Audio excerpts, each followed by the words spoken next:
প্রিয় শিক্ষার্থীবৃন্দ, আজকের অনলাইন ক্লাসে তোমাদেরকে স্বাগতম। আমি রুবেল খান, প্রভাষক, পদার্থবিজ্ঞান বিভাগ, পাঁচরুকি বেগম আনোয়ারা ডিগ্রি কলেজ। আজকে তোমাদেরকে সম্পূর্ণ নতুন একটা অধ্যায় অর্থাৎ প্রথম পত্রের চতুর্থ অধ্যায় নিউটনীয় বলবিদ্যা আমরা আলোচনা করব ইনশাল্লাহ। আশা করি পুরো ক্লাস জুড়ে তোমরা আমার সাথে থাকবা। তো চলো আমরা ক্লাস শুরু করি। তো নিউটনীয় বলবিদ্যা শেখার জন্য আমাদের যে বিষয়টা আমরা নবম দশম শ্রেণীতে কিছু পড়ে আসছি, আমাদের এই অংশটা কাজে লাগবে। আর সম্পূর্ণ বাকি অংশগুলো আমরা ইনশাল্লাহ নতুনভাবে চেষ্টা করব শেখার জন্য। তো চলো আমরা শুরু করতেছি আমাদের আজকের ক্লাস। পদার্থবিজ্ঞান প্রথম পত্র নিউটনীয় বলবিদ্যা।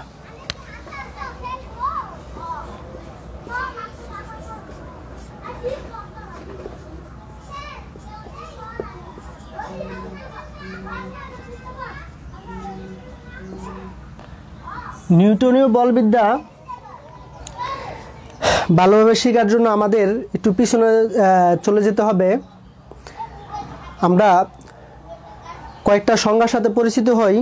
যেমন আমরা প্রথমে শিখব তোমার জড়তা।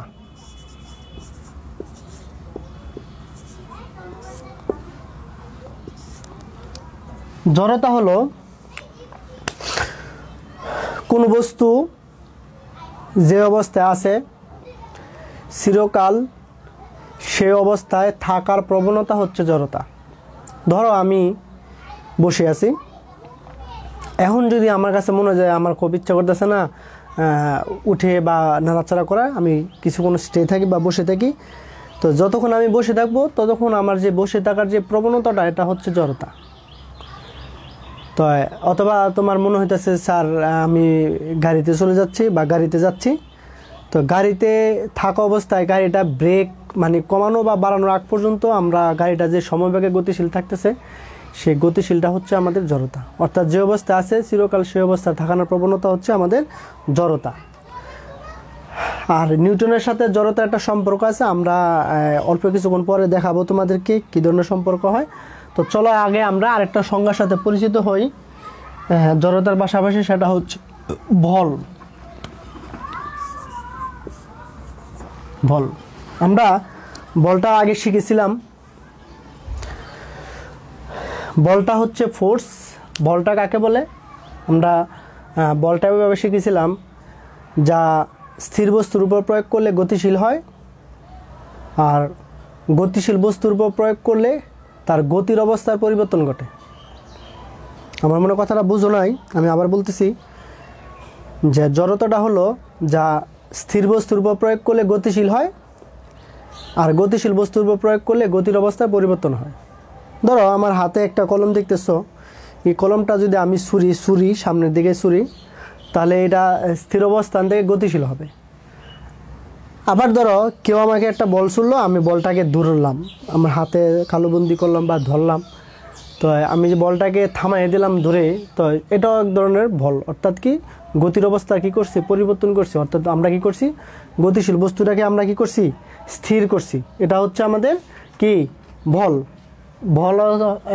বলের একক হচ্ছে নিউটন, আর আমরা বলটাকে বড় হাতের অক্ষর দ্বারা প্রকাশ করব। এবারে চলো আমরা আরেকটু সামনে আগাই। এবার হলো আমাদের পরের অংশটা হচ্ছে মৌলিক বল। মৌলিক বল। মৌলিক বলটা হলো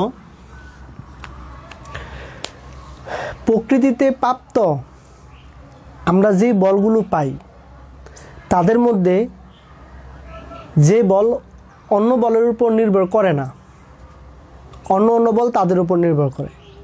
আমি আবার বলি, প্রকৃতিতে প্রাপ্ত আমরা যে বলগুলো পাই, অনেক ধরনের বল আছে। আমরা এখন দেখাবো যে কি ধরনের প্রকৃতিতে আমরা বল পাই। তো প্রকৃতিতে আমরা যে বলগুলো পাই, এই বলগুলোর মধ্যে যারা স্বয়ংসম্পূর্ণ, অর্থাৎ তারা অন্যদের উপর নির্ভর করে না, অন্য বল তাদের উপর নির্ভর করে, তাকে আমরা বলবো মৌলিক বল।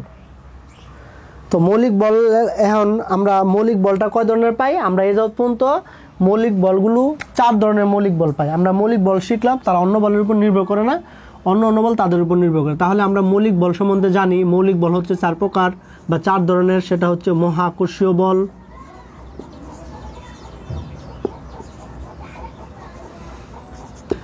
দুই নাম্বার হচ্ছে নিউক্লিয় বল,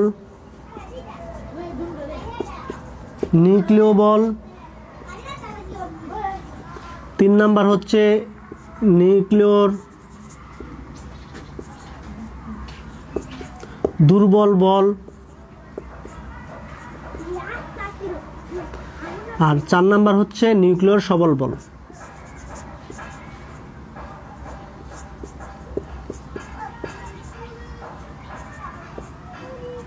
আমরা এই বলগুলো সম্বন্ধে একটা ধারণা নিব। তা আমরা সংজ্ঞাতে বলেছিলাম যে প্রকৃতিতে প্রাপ্ত আমরা যে বলগুলো পাবো, যে বল অন্য বলের উপর নির্ভর করে না, অন্য বল তাদের উপর নির্ভর করবে। অর্থাৎ আমরা এই 4 ধরনের বল পাইলাম। এই 4 ধরনের বলগুলো হচ্ছে তারা স্বয়ংসম্পূর্ণ, অন্য বল তাদের উপর নির্ভর করে।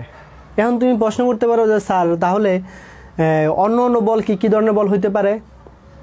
তাদের মধ্যে আমরা অভিকর্ষ বল শিখছি, ঘর্ষণ বল শিখছি, সাম্য বল শিখেছি, অসাম্য বল শিখেছি, সান্দ্র বল শিখেছি। এই সবগুলো বল হচ্ছে মানে মৌলিক বল না, অন্য বল। অর্থাৎ তারা প্রত্যক্ষ বা পরোক্ষভাবে এই 4 বলের উপর নির্ভর করে। তাহলে চলো আমরা এবার এগুলো সম্বন্ধে আরেকটু স্বচ্ছ ধারণা নেই। প্রথমে আমরা শিখব মৌলিক বল সম্বন্ধে কি, মহাকর্ষীয় বলটা আগে শিখি। মৌলিক বলের মধ্যে মহাকর্ষ বল। আমরা মহাকর্ষ সম্বন্ধে জানি যে এই মহাবিশ্বে সকল বস্তু পরস্পরের সাথে কি করে বলের মধ্যে সম্পর্ক স্থাপন করে। অর্থাৎ মহাবিশ্বের যে কোনো 2টা বস্তুর মধ্যে আকর্ষণ বলকে আমরা মহাকর্ষ বল বলি। অর্থাৎ মহাবিশ্বের যে কোনো 2টা বস্তু থাকলে তাদের মধ্যে এই ভরের যে বলটা কাজ করে সেটা হচ্ছে মহাকর্ষ বল। আর মহাকর্ষ বলটা হলো যে 2টি বস্তুর মধ্যে ভরের মধ্যে কি করবে, পরস্পর যদি 2টা ভর পাশাপাশি থাকলে তাদের মধ্যে কি ধরনের এক ধরনের আকর্ষণ বা বিকর্ষণ বল ক্রিয়া করতে পারে। এবং এই ধরনের বলকে আমরা কি বলবো, মহাকর্ষ বল বলবো।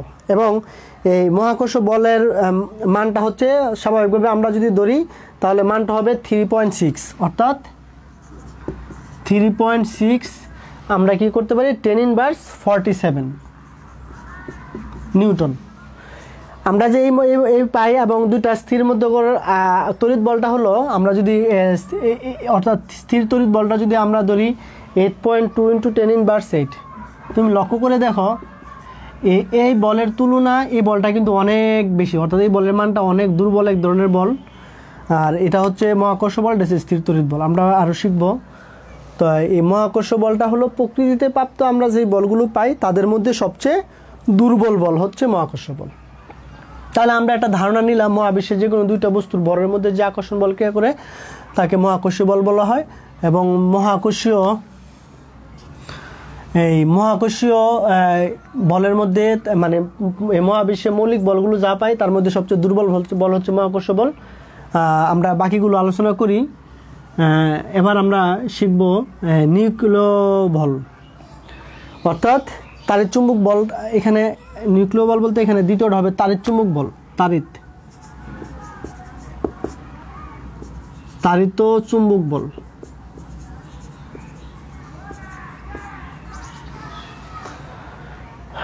অর্থাৎ আমাদের দ্বিতীয় অংশটা ছিল মহাকর্ষ বল, তারপর তাড়িত চুম্বক বল, আর নিউক্লিয়র দুর্বল বল, নিউক্লিয় সবল বল।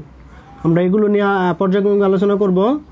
তো এখন তাড়িত চুম্বক বলটা হলো, আমরা জানি যে তড়িৎ ক্ষেত্রে এবং চুম্বক ক্ষেত্রের সাথে যে ধরনের বল ক্রিয়া করে তাকে তাড়িত চুম্বক বল বলা হয়। অর্থাৎ তড়িতের ক্ষেত্রে আমরা জানি 2টি ইলেকট্রনের প্রবাহকে তড়িৎ প্রবাহ বলা হয়। তো ইলেকট্রন প্রোটনের মধ্যে যে আকর্ষণ বল ক্রিয়া করে এটা হইতে পারে, অথবা চুম্বকের ক্ষেত্রে সমমেরু এবং বিপরীত মেরুর মধ্যে যে বলটা ক্রিয়া করে তাদের মধ্যে বলা হয় তড়িৎ চুম্বক বল। অর্থাৎ তড়িৎ ক্ষেত্র এবং চুম্বক ক্ষেত্র একত্রে যে বলটা ক্রিয়া করবে তাকে তড়িৎ চুম্বক বল বলা হয়। তাহলে আমরা এটাও শিখলাম। এবার আমরা শিখব নিউক্লিয়র দুর্বল বল। এক্ষেত্রে নিউক্লিয় দুর্বল বল বললে আমরা একটা ধারণা নিব, সেটা হলো যে আমরা জানি যে তেজস্ক্রিয় মৌলগুলো যেগুলো আছে, অর্থাৎ প্রকৃতিতে প্রাপ্ত যে মৌলগুলো আমরা পাই যারা স্বতঃস্ফূর্ত বা আপনি ভেঙে একাধিক মৌলে পরিণত হয়, তো প্রকৃতিতে প্রাপ্ত যে বলগুলো পাই এর মধ্যে আমাদের কি বলা হয়েছে, প্রকৃতিতে প্রাপ্ত বলগুলোর মধ্যে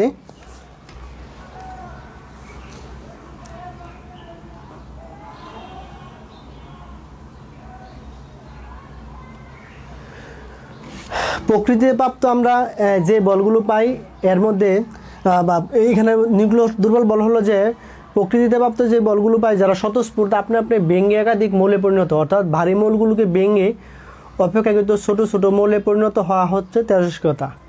আর তেজস্ক্রিয়তা যখন ক্ষয় হয় বা মৌলগুলো ক্ষয় হয় তখন তাদের মধ্যে এক ধরনের রশ্মি বা বিটা রশ্মি ক্ষয় হয়। আর বিটা রশ্মি ক্ষয়ের সময় আমাদের কী হয়, নিউক্লিয় দুর্বল বল সৃষ্টি হয়। অর্থাৎ আলফা বিটার মধ্যে আমাদের এখানে কী হয়, দুর্বল বল সৃষ্টি হয়। তাহলে এটা আমরা একটা ধারণা নিলাম। এবার হচ্ছে আমাদের নিউক্লিয় সবল বল। নিউক্লিয় সবল বলটা হলো কি, যে আমরা জানি পরমাণুর কেন্দ্রে থাকে নিউক্লিয়াস, আর নিউক্লিয়াসের মধ্যে থাকে প্রোটন এবং নিউট্রন। প্রোটন হচ্ছে ধনাত্মক চার্জযুক্ত কণা আর নিউট্রন হচ্ছে নিরপেক্ষ। এই ধনাত্মক চার্জযুক্ত কণা নিরপেক্ষকে ধরে রাখার জন্য যে ধরনের বল কাজ করা হয় সেই বলটা হচ্ছে আমাদের কি, নিউক্লিয়ার সবল বল। অর্থাৎ প্রোটনটা নিউট্রনটাকে ধরে রাখার জন্য যে বল ক্রিয়া করে তাকে আমরা বলবো নিউক্লিয়ার সবল বল। এবং আমরা ইতিমধ্যে জেনেছি যে মৌলগুলোর মধ্যে, মৌলিক বলের মধ্যে সবচেয়ে দুর্বল বল হচ্ছে মহাকর্ষ বল। এখন তোমার প্রশ্ন থাকতে পারে যে তাহলে স্যার সবল বল কোনটা? সবল বল হবে নিউক্লিয়ার সবল বল, অর্থাৎ শক্তিশালী বল। দুর্বল বল হচ্ছে মহাকর্ষ বল আর শক্তিশালী বল হচ্ছে নিউক্লিয়ার সবল বল। তাহলে তোমাদেরকে একটা ধারণা আমরা দিয়ে দিলাম। এবার আমরা চলো আমাদের পরের অংশ চলে যাই। সেই পরের অংশটা হলো আমাদের নিউটনের সূত্রসমূহ, অর্থাৎ নিউটনের গতিসূত্রসমূহ। নিউটনের গতিসূত্রসমূহ আমরা একটু এগুলো তো নবম দশম মধ্যে পড়ে আসছি, আমরা একটু ধারণা দিয়ে সামনে চলে যাব। প্রথম সূত্র, দ্বিতীয় সূত্র, তৃতীয় সূত্র।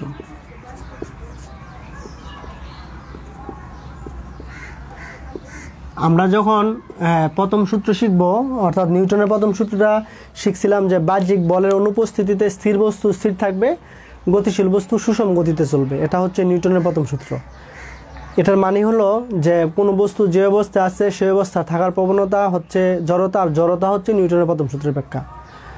আর দ্বিতীয় সূত্র হলো বস্তুর ভরবেগের পরিবর্তন হার প্রযুক্ত বলের সমানুপাতিক। বল যেদিকে ক্রিয়া করবে বস্তুর পরিবর্তন সেদিকে ঘটবে। এটার একটা ব্যাখ্যা আছে, আমরা দেখব। সেটা হলো যে আমরা এইভাবে শিখেছিলাম যে F সমান ma, অর্থাৎ F সমান ma। তো এখানে আমরা যদি এটা আরেকটু সুন্দর করে ভেঙে দিই তাহলে আমরা ত্বরণের পাবো b - u/t, অর্থাৎ ভর বেগের পরিবর্তন হার প্রযুক্ত বলের সমান। লক্ষ্য করো, ভর হচ্ছে m আর বেগের পরিবর্তন হচ্ছে b - u। ভর বেগের পরিবর্তনের হার প্রযুক্ত বলের সমান। এটা হচ্ছে নিউটনের দ্বিতীয় সূত্র। আর তৃতীয় সূত্র হলো প্রতিটা ক্রিয়ারই সমান এবং বিপরীত প্রতিক্রিয়া আছে। এটা হচ্ছে আমাদের নিউটনের গতির কত সূত্র? তৃতীয় সূত্র। প্রতিটা ক্রিয়ারই সমান এবং বিপরীত প্রতিক্রিয়া আছে। তাহলে আমরা একটা ধারণা নিতে পারলাম যে নিউটনের প্রথম সূত্র কি, দ্বিতীয় সূত্র কি, নিউটনের তৃতীয় সূত্র কি। তাহলে আমরা মোটামুটি যেহেতু এগুলো নবম দশম শ্রেণীতে পড়ে আসছি, এগুলো নিয়ে আমরা সময় নষ্ট না করে আমাদের আরও অনেকগুলো কাজ আছে, আমরা সামনে আগার চেষ্টা করি। তা সেক্ষেত্রে আমরা একটু কাজ করার চেষ্টা করি, দেখি আমরা আর কিছু পাই কিনা। এবার আমরা নিউটনের গতিসূত্রের সাহায্যে কিছু বাস্তব প্রয়োগগুলো আছে, এই বাস্তব প্রয়োগগুলো আমরা চেষ্টা করব করার জন্য। সেটা হলো এই নিউটনের গতিসূত্রের সাহায্যে কিছু ব্যাখ্যা, আমরা কি কি ব্যাখ্যা ধরনের পাই, বাস্তব সংক্রান্ত ব্যাখ্যা। আমরা প্রথমে যেটা শিখব যে ভূমির উপর দাঁড়ানো, ভূমির উপর দাঁড়ানো, এগুলো হচ্ছে নিউটনের গতিসূত্রের সাহায্যে ব্যাখ্যা করা যায়। তারপর আমাদের দ্বিতীয় অংশটা হবে হাঁটা।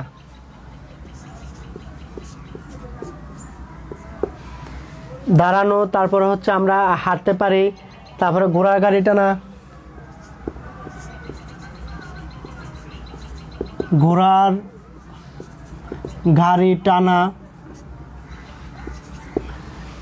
আমরা দেখব নৌকার গুণ টানা, নৌকার ঘুণ টানা।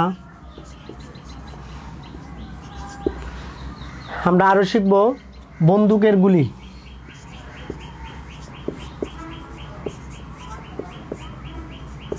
বন্দুকের গুলি ছোড়া।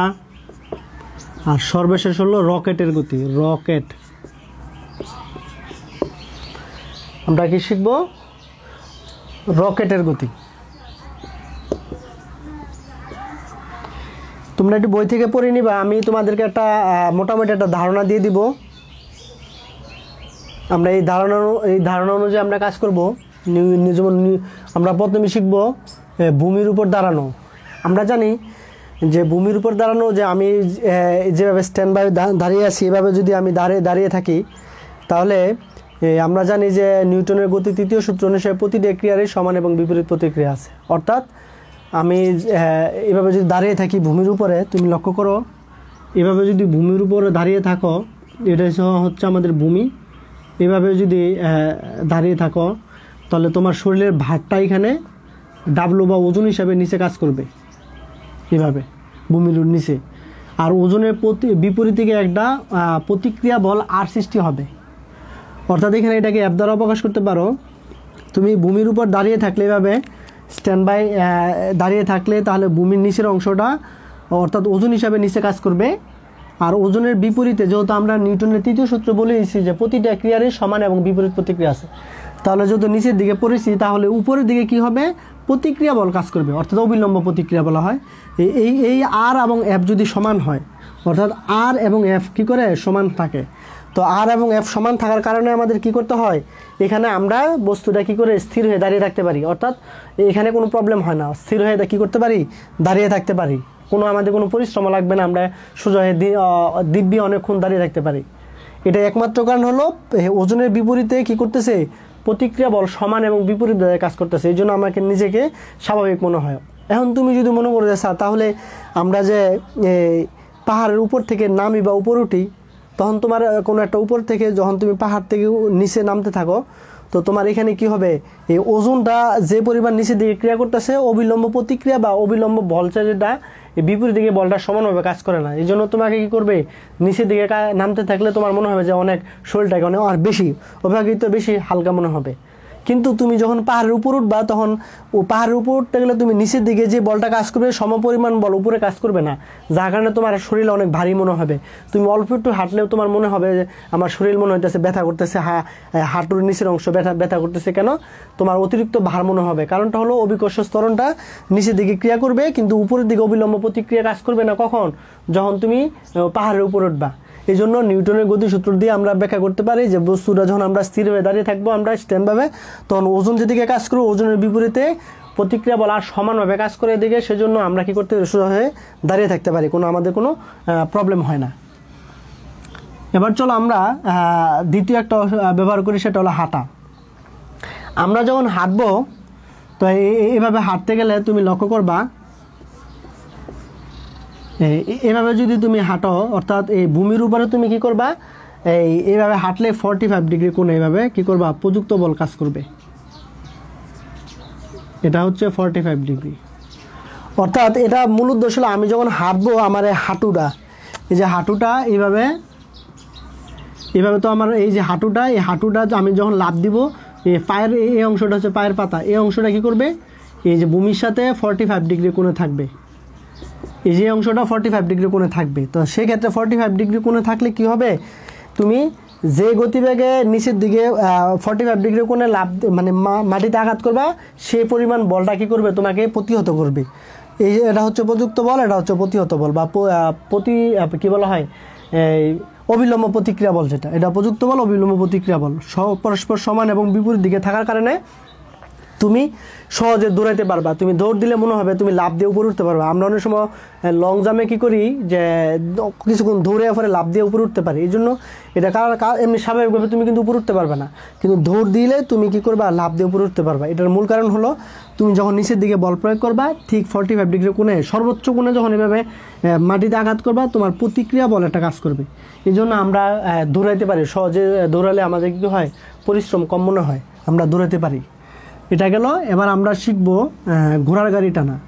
অর্থাৎ ঘোড়ার গাড়ি টানাটা হলো, আমরা এই সাধারণত চিত্র আঁকার সুযোগ ছিল না, তোমরা বইটা দুটো দেখে নিও, যে ঘোড়ার গাড়িতে যখন টানা হবে, তখন এভাবে ঘোড়ার অংশটা অর্থাৎ গাড়িটা থাকে এভাবে সুতার সাহায্যে এভাবে ঘোড়াটাকে এভাবে রাখা হয়। এইভাবে এটা একটা ঘোড়ার অংশ, এটা একটা ঘোড়ার অংশ। তো ঘোড়া যখন একটা জোয়াল বলা হয়, জোয়ালের সাথে যখন ঘোড়ার দুইটাকে দাঁড় করানো হয়, তখন এই ঘোড়াটা যখন সামনের দিকে যায়, তখন এইখানে কি করা হয়, দুইটা বল কাজ করে। একটা হচ্ছে প্রযুক্ত বল, আর একটা হচ্ছে ঘর্ষণ বল। মানে সুতার টান যেটা, এখানে প্রযুক্ত বলটাকে কি করবে, গোড়াটাকে সামনের দিকে দেওয়ার চেষ্টা করবে, আর সুতার টানটা কি করবে, বিপরীত দিকে কাজ করবে। তো এটা সমান এবং বিপরীত থাকার কারণে এখানে আরেকটা বল কাজ করবে, সেটা হলো এই ঘোড়ার গাড়ি টানাটাকে দুটো উপাংশে ভাগ করা যায়, একটা হচ্ছে অনুভূমিক উপাংশ, একটা হচ্ছে উল্লম্ব উপাংশ। অর্থাৎ তুমি যখন এই যে ঘোড়াটা যখন সামনের দিকে যাওয়ার চেষ্টা করবে, তখন একটা বল তো সামনের দিকে যাবে, আরেকটা বল উপরের দিকে কাজ করবে। তো উপরের দিকে যে বলটা কাজ করবে, তো ঘোড়ার ওজনটা ডাব্লিউ সমান mg নিচের দিকে ক্রিয়া করবে, আর অবিলম্ব প্রতিক্রিয়া হচ্ছে আর। অর্থাৎ এই দুইটা বল যখন সমান এবং বিপরীত দিকে ক্রিয়া করা হয়, তখন এটা কী করে, স্থির থাকে। আর এই বলটা যখন সামনের দিকে, দুইটা বল তো, এই বলটা কোনো কাজ করবে না। আর যে বলটা সামনের দিকে কাজ করবে, সেই বলটা কি করবে, এই যে এখানে এইটাকে টানার চেষ্টা করবে। তো টানতে গেলে এখানে যে গাড়ির চাকাটা রাস্তার সাথে ঘর্ষণ বল সৃষ্টি হবে, সেই ঘর্ষণ বলের তুলনায় যদি এই প্রযুক্ত বলের মানটা বেশি হয়, অর্থাৎ ঘর্ষণ বলটাকে আমরা এফ দ্বারা প্রকাশ করি, প্রযুক্ত বলটাকে এফ দ্বারা প্রকাশ করি, বড় হাতের এফ। এখন যদি গোড়াটা যদি সামনের দিকে এই বলের মানটা, অর্থাৎ ঘর্ষণ বলের মানটা বেশি হয় আর প্রযুক্ত বলের মানটা কম হয়, তাহলে গাড়িটা স্থির থাকবে। আর যদি মনে হয় যে স্যার ঘর্ষণ বলের মানটা কম আর ঘোড়া যেই বলটা টানতেছে সামনের দিকে, তাহলে এই বলটা বেশি হলে গাড়িটা কী করবে, গতিশীল হয়ে সামনে নিয়ে যাবে। আমি আবার বলি, এইখানে দুইটা ঘোড়া কী করবে, সামনের দিকে নেওয়ার জন্য যে বলটা কাজ করবে, এটা দুটো উপাংশ ভাগ হয়ে যাবে। একটা উপাংশ হবে উপরের, অর্থাৎ অবিলম্বর দিকে, আর একটা উপাংশ যে সামনের দিকে নিয়ে যাবে। অবিলম্ব যে বলটা, এটা ওজন দ্বারা প্রশমিত করবে, তাহলে এই বলের মানে কোনো কাজ করবে না। আর যেহেতু সামনের দিকে নিয়ে যাবে, এই বলটা আবার সুতার যে ঘর্ষণ বলটা, এই সুতার টানটা কী করবে, টান দিবে, টান দিলে তো এখানে ঘর্ষণ বল সৃষ্টি হবে। এই ঘর্ষণ বলটাকে এফ, আর প্রযুক্ত বলটা এফ, বড় হাতের। ঘর্ষণ বলটা ছোট হাতের এফ, প্রযুক্ত বলটা বড় হাতের এফ। তাহলে যদি ঘর্ষণ বলের মানটা বেশি হয়, প্রযুক্ত বলের মানটা কম হয়, তাহলে গাড়িটা কী করতে পারবে না, টানতে পারবে না। আর যে ঘর্ষণ বলের মানটা কম হয়, প্রযুক্ত বলের মানটা বেশি হয়, তাহলে কী করবে, ঘোড়া গাড়িটাকে সামনের দিকে টেনে নিয়ে যাবে। এটা হচ্ছে নিউটনের গতি তৃতীয় সূত্রের সাহায্যে। এবার আমরা নৌকার গুণ টানা শিখব। নৌকার গুণ টানার জন্য আমরা একটা নদী কল্পনা করি। এটা নদীটা লক্ষ্য করো, এই নদীটাকে কি করবে, আমি এখানে একটা নৌকা আছে, এই নৌকা আমি যদি এখান থেকে গুণ টানি, তো এটা আমি যে কোনো অংশটাকে গুণ টানি, এভাবে যদি গুণ টানা হয়, এটা নদী, তো লক্ষ্য করে এখানে দুটো উপাংশ ভাগ হয়ে যাবে। এটা হচ্ছে কস থিটা, আর এটা হচ্ছে সাইন থিটা, আর এটা হচ্ছে আমাদের প্রযুক্ত বল পি বিন্দুতে। এখন নৌকার গুণ টানাটা যদি এইভাবে এই দিক দিয়ে পি বিন্দুতে টানতে হয়, তাহলে একটা অনুভূমিক উপাংশ, অর্থাৎ স্রোত যেদিকে যেতে সেদিকে একটা বল কাজ করবে, আর একটা নদীর পার বরাবর, অর্থাৎ প্রস্থ বরাবর, তখন আরেকটা বল কাজ করবে। স্রোত বরাবর যে বলটা, এটা হচ্ছে কস থিটা, আর পার বরাবর সেটা হচ্ছে সাইন থিটা। এখন বস্তু যে বলটা পার বরাবর যাবে, সেই ক্ষেত্রে এই বলটা কাজ করার জন্য এখানে একটা গোলই দেওয়া হয়। এই গোলটা কী করে, নৌকাটাকে তার ভার মানে স্ট্যান্ডভাবে সোজা রাখার চেষ্টা করে। তো এই গোল ওই যে বল কাজ করবে, আর এই বলটা যে কাজ করবে, এটা কী করে, এই বলটা দ্বারা প্রশমিত করবে, অর্থাৎ এটার বিপরীতে এই বলটা কাজ করবে। এটা সামনের দিকে নিয়ে করলে এটা ব্যালেন্স দ্বারা এটা নৌকাটাকে স্থির রাখার চেষ্টা করে, তাহলে এই বলটা কোনো কাজ করবে না, আর শুধু এই বলটা কাজ করবে। যখন এদিক দা বলটাকে কী করবে, এই প্রযুক্ত বল এদিক দা টানা শুরু করবে, তখন এই বলটা এই বলটা কী করবে, নৌকাটাকে সামনের দিকে নিয়ে যাওয়া যাবে। অর্থাৎ এইখানে যে কোণের মানটা, অর্থাৎ এই কোণের সাথে যখন এই যে কোণের মানটা যখন যত কম হবে, নৌকাটা তত বেশি গতিশীল হবে। আর এই কোণের মানটা যদি বেশি হয়, তাহলে কি হবে, নৌকাটা গতিশীল কম হবে। অর্থাৎ আমরা যে বিষয়টা শিখবো সেটা হলো যে এখানে প্রযুক্ত বলটা দুটো উপাংশ ভাগ হবে, একটা হচ্ছে অনুভূমিক কস থিটা, আর একটা হচ্ছে উল্লম্ব সাইন থিটা। উল্লম্ব সাইন থিটাটা এটা পার বরাবর ক্রিয়া করে, আর কস থিটা যেটা, এটা অনুভূমিক, এটা নদীর স্রোত বরাবর কাজ করবে। তো পার বরাবর যে বলটা কাজ করবে, তার বিপরীতে একটা গোলই থাকার কারণে, অর্থাৎ যেটা বইটা বলা হয় গ্রাম অঞ্চলের ভাষা, সেই গোলই দ্বারা কী করবে, প্রশমিত করবে। তাহলে শুধু এই বলটা কাজ করবে, এদিক দিয়ে বল প্রয়োগ করলে কস দেওয়ার সামনের দিকে, অর্থাৎ নৌকাটাকে কী করে, সামনের দিকে গতিশীল হবে। এখন এই পি এর সাথে কসের মধ্যবর্তী কোণ হচ্ছে থিটা, থিটার মান যত কম হবে, নৌকাটা তত কী হবে, গতিশীল হবে। এভাবে আমরা নৌকার গুণ টানতে পারি। এবার আমরা বন্দুকের গুলি ছোড়া। বন্দুকের গুলি ছোড়াটা হলো, আমরা জানি বন্দুকটা যখন গুলি ছোড়ার পূর্বে বন্দুক এবং গুলি উভয় স্থির থাকে, কিন্তু গুলি ছোড়ার পর কী করা হবে, গুলিটা সামনের দিকে নিয়ে গেলে নৌকার কী করা হবে, গুলিটা সামনের দিকে নিয়ে গেলে তোমার বন্দুকটা কী করবে, পিছনের দিকে নিয়ে আসবে।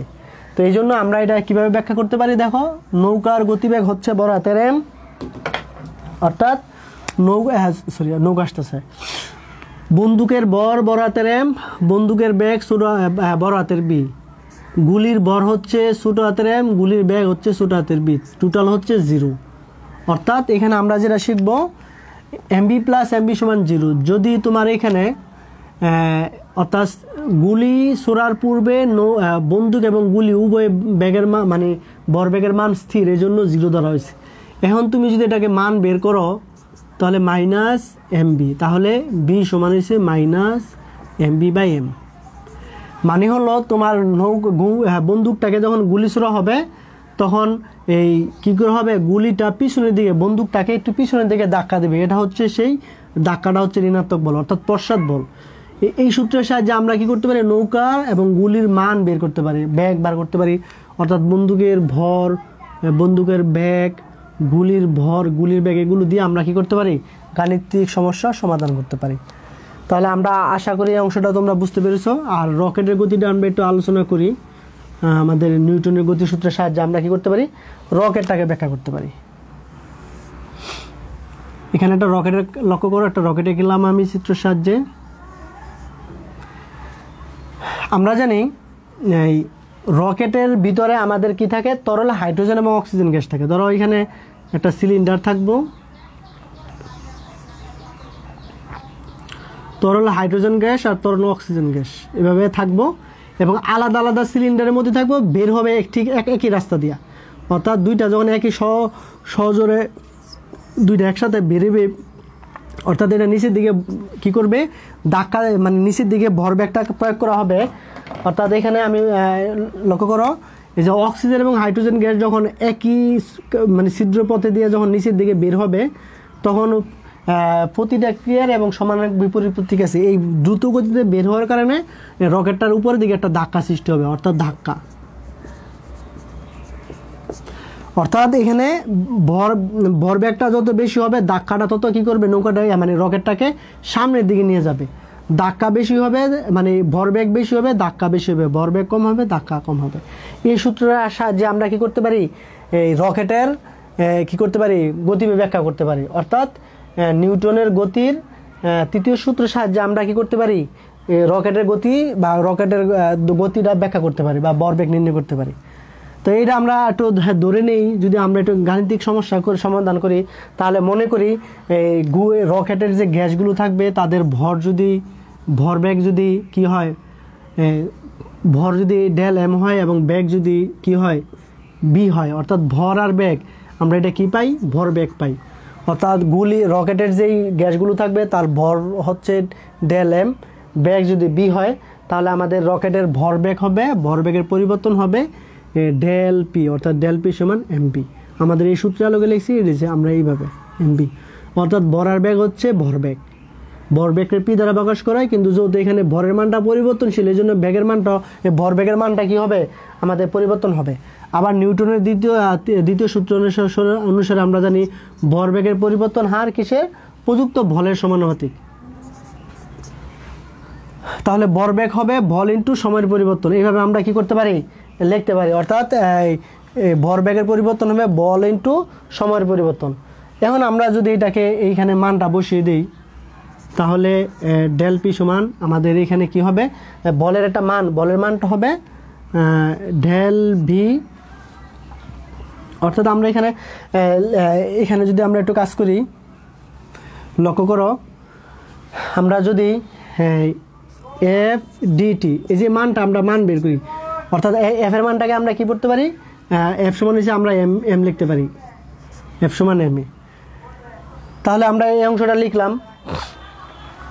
এবার যদি আমরা এভাবে বার করি del M B by del T, অর্থাৎ আমরা এভাবে লিখতে পারি রকেটের গতির ক্ষেত্রে, রকেটের ক্ষেত্রে যদি প্রযুক্ত বল হবে যে ভর বেগের পরিবর্তন বাই প্রযুক্ত মানে সমান ভর বেগের পরিবর্তনের হার প্রযুক্ত বলের সমানুপাতিক। এই অংশটা তুমি কি করতে পারো, রকেটের বল নির্ণয় করতে পারবা। আমি আবার বলি, আমাদের এখানে রকেটের ক্ষেত্রে রকেটের ভর বা যে গ্যাসগুলো, গ্যাসের ভর পরিবর্তন হবে ডেল এম, বেগ যদি বি হয় তাহলে ভর বেগ হবে ডেল এম প্লাস বি, অর্থাৎ ডেল পি সমান হবে ডেল এম প্লাস বি। আবার আমরা এই ভর বেগের পরিবর্তনটা প্রযুক্ত বলের সমান লিখতে পারি, এভাবে লিখে আমরা এফ ডিটি সমান ডেল এম বি লিখতে পারি। অর্থাৎ আবার এখানে ক্যালকুলেশন করে এফের একটা মান বের করলাম। মান বের করার পরে এখন আমরা যদি মনে করি এভাবে লিখি ত্বরণ সমান এফ বাই কি এ সমান এফ বাই এম, অর্থাৎ এটা যদি আমরা লিখি এফ বাই এম, তো এফ এর মানটা হচ্ছে del M B by M del T. এই অংশ দিয়ে আমরা কি করতে পারি, গাণিতিক সমস্যা সমাধান করতে পারি। অর্থাৎ রকেটের ক্ষেত্রে যে ত্বরণটা হবে, ত্বরণ এ সমান এফ বাই এম, আমরা নিউটনের দ্বিতীয় সূত্র অনুসারে জানি এফ সমান এম এ, এটা এ সমান এফ বাই এম, আর এফ এর মানটা হচ্ছে এই অংশটা del M B by M এর মান এম আর ডেল টি তো সূত্রের সাহায্যে, এটার সাহায্যে আমরা কি করতে পারি, নির্ণয় করতে পারি। এখন যদি আবার রকেটের অভিকর্ষ ত্বরণ যদি উপরের দিকে, কারণ রকেটটা তো উপরের দিকে ক্রিয়া করবে, রকেটের অভিকর্ষ ত্বরণ, রকেটের অভিকর্ষ ত্বরণ জি হলে, রকেটের অভিকর্ষ ত্বরণ যদি জি হয় তাহলে আমরা কি লিখতে পারি, এ সমান 1/m, আমরা যে মানটা বের করেছিলাম, অর্থাৎ A del M by del T B minus G. অর্থাৎ এই মানটা থেকে আমরা কি করব, অভিকর্ষ ত্বরণ, তো আমরা জানি যে অভিকর্ষ ত্বরণটা কি নিচের দিকে ক্রিয়া করবে, তো নিচের দিকে ক্রিয়া করলে আর রকেটটা উপর দিকে ক্রিয়া করবে, তখন এই রকেটের ত্বরণ থেকে অভিকর্ষ ত্বরণ বাদ দিলে প্রকৃত অভিকর্ষ ত্বরণটা বের হবে। এই দুইটা দিয়ে আমরা কি করতে পারি, গাণিতিক সমস্যা সমাধান করতে পারি। তো এবার আমরা আমাদের একটা ভালো অংশ শেষ হয়, আমরা একটু হয়তো আমি কথাগুলো একটু দ্রুত বলেছি এই কারণে, সেটা হলো আমাদের তো সিলেবাস তোমরা জানো যে করোনার জন্য আমরা সারা প্রতিষ্ঠানে তো এখন বন্ধ, আমরা যতটুকু পারি তোমাদেরকে একটা স্বচ্ছ ধারণা দেওয়ার চেষ্টা করি। তোমরা পাশাপাশি এই ক্লাসগুলো দেখার পরে যদি কোনো প্রবলেম ফেস করে তাহলে আমাদেরকে আবার মেসেজের মাধ্যমে জানাবা যে স্যার আমি এই অংশটা বুঝতেছি না, তাই এই অংশটা আমরা কি করতে পারি, সমস্যার সমাধান করতে পারি। তো আজকে আমাদের অংশটা মূলত একটা তোমার ব্যাখ্যামূলক প্রশ্ন ছিল, তো এই জন্য হয়তো আমরা বেশিরভাগ কথা বলার চেষ্টা করছি। আমরা ইনশাল্লাহ আগামী ক্লাসটা হবে আমাদের এই পরের অংশগুলো গাণিতিক টার্ম থাকবে। আমরা আশা করব আজকের মতো তোমরা যারা ক্লাস দেখেছো আগামী ক্লাসটা দেখবা। আর আমাদের সেক্ষেত্রে তোমরা যদি বাসা থেকে একটু দেখে আসতে পারো তাও করতে পারো। আর তোমরা বাসায় একটু লেখাপড়া সুন্দরভাবে করার চেষ্টা করবা, যাতে কোনো প্রবলেম হলে আমাদেরকে জানাবা। আর আমরা ইনশাল্লাহ আজকে যে ক্লাসটা করছো তোমাদের একটু বাড়ির কাজ দিয়ে সেক্ষেত্রে হলো যে আমরা নিউটনের গতিসূত্রের সাহায্যে যে বাস্তব সংক্রান্ত যে কিছু ব্যাখ্যা দিছিলাম সেই ব্যাখ্যাগুলো তোমরা দেখবা। আর আমাদের পরের অংশটা হবে জড়তা ভ্রামক, চক্রবর্তী ব্যাসার্ধ, তারপরে হচ্ছে কেন্দ্রমুখী ত্বরণ, ব্যাংকিং অফ রোড। আমরা ইনশাল্লাহ ধাপে ধাপে পরের ক্লাসগুলো নেওয়ার চেষ্টা করব। তোমরা আমাদের সাথে থাকবা ভালো করে ক্লাস করার জন্য। আর যদি কোনো সমস্যা হয় তাও বলবা। ক্লাসের মান সুন্দর করার জন্য যা যা তোমাদের গঠনমূলক কোনো পরামর্শ থাকলে তোমরা দিতে পারো। তো ঠিক আছে, আজকের ক্লাস এখানে শেষ করলাম। সবাই ভালো থাকবা, সুস্থ থাকবা। আসসালামু আলাইকুম।